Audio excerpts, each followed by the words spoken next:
All right, thanks for coming, everyone. Good morning. My name is Mike Taplin. I'm the Public Information Officer for the Jefferson County Sheriff's Office. It's Taplin. So just to recap, the fire, we got calls yesterday just after 4:30 p.m. We sent our deputies up there to size it up. Based on all the conditions and all the known wind and everything else, it was decided to make some evacuations, and a code red was sent out in addition to that. Then later, due to wind and fire changes, additional homes were added to the evacuation into the code red. So far, there's no injuries, there's no structures that have been burned from this fire. The policy is to hit these fires aggressively and quick. We're trying to keep small fires small in that aspect. We want to say thank you to Open Space for getting out there and helping us clear out the trails, getting everybody off the trails and keeping them safe. And there's also 3 parks that are going to remain closed throughout the remainder of today. That's going to be the Deer Creek Park, Hildebrandt Ranch Park, and the South Valley Park. We're continuing to do more assessments on the fire to see exactly where we're at with it. We've got some air support now. As soon as it becomes safe enough, we're going to allow residents to go back to their homes. And as soon as we have that information, we'll be putting that out. For everybody in the area, please, if you have drones at your homes or for personal use, please don't use them, especially while we're doing our work. It makes it more difficult, and it hinders the work that our people are able to do. Right now, we still have deputies patrolling the area. With the assistance of Road and Bridge, they are helping us with roadblocks. As far as the fire, the beginning of the fire, we're considering it to be human caused as of right now. There's an open investigation. It's active. We've talked with witnesses. The witnesses have heard explosions. They saw smoke.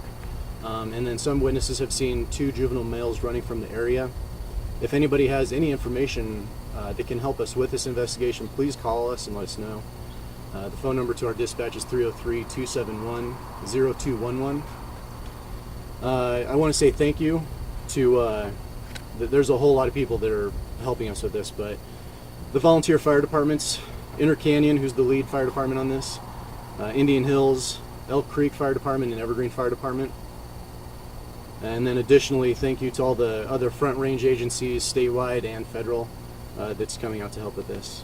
Also, thank you to the residents in the area for helping us and being assisting us and being understanding while we deal with this.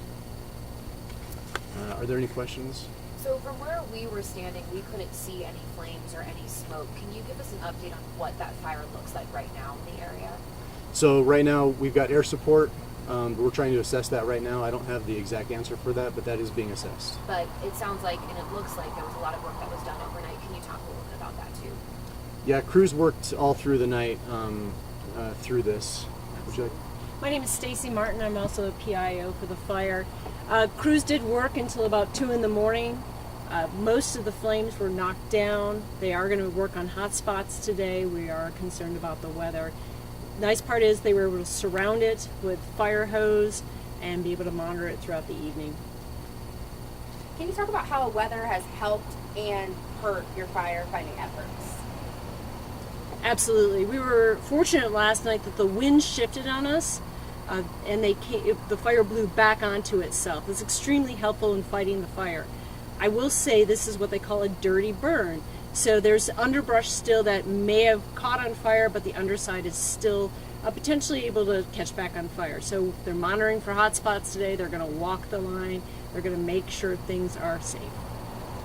And when we're talking air support, are we talking water drops? Can you kind of describe what that is all about? Certainly. Right now there's going to be a craft that's going to go over to let us know where there are hot spots, the size of the fire, what else we need to do to make it contain and put it out. And then, if necessary, we do have a helicopter available to do walkers. We did get a lot of rain, over the past few months, and I think maybe a lot of people might think that fire danger is a lot lower. And, can you talk about, especially considering the fact that this could have been 2 kids playing with explosions, how dangerous it still is to do stuff like that?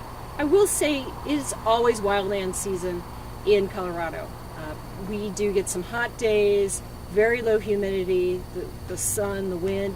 It really dries things out very, very quickly. Yes, it looks green, but it always is a potential for fire. So we do stress, hey, always have your go kit ready, be prepared. If we ask you to leave your homes, you can do it very quickly. Have you had anyone check into the evacuation center? We've had some people that have come by this morning, but no one spent the evening. And I know you're still kind of assessing things, but is there any sort of estimate about when people can go back home? Hopefully soon. We want it to be safe for them to return. Do you still have multiple agencies helping with this and over 100 firefighters, or has that scaled down? Absolutely. No, actually we have quite a few firefighters here this morning, over 130. A lot of rigs. We want to keep this small. We want to contain it before the winds start going again, it gets hotter, things dry out. So they're aggressively attacking it this morning. Any updates to the acreage? Last number I heard was anywhere between 20 and 25. We'll have a better idea once the flyover is complete. And can you talk, I know you talked a little bit last night about this, but just the terrain in that area and how difficult that's been to navigate. It is a very steep area, very rocky. There are a lot of scrub oaks, low brush. So it's an interesting terrain. Folks have to be very careful, mind their footings. There are potentials for rattlesnakes and some some other critters that will make it interesting. Firefighters are going to have to keep their heads on a swivel.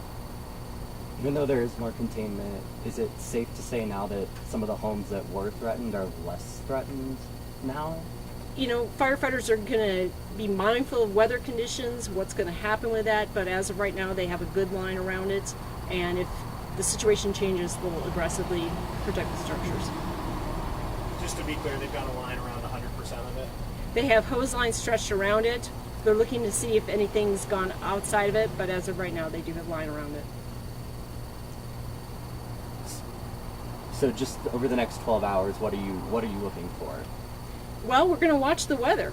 We're hoping Mother Nature will help us, maybe bring us some rain, but we don't want the winds that come with it. We're afraid, we're concerned that they may be a little erratic. As we know, when storms come in, they do bring some winds, and that could kick things back up again. But we're hopeful with some humidity. It's not supposed to be as hot today, and we hope that will help us out.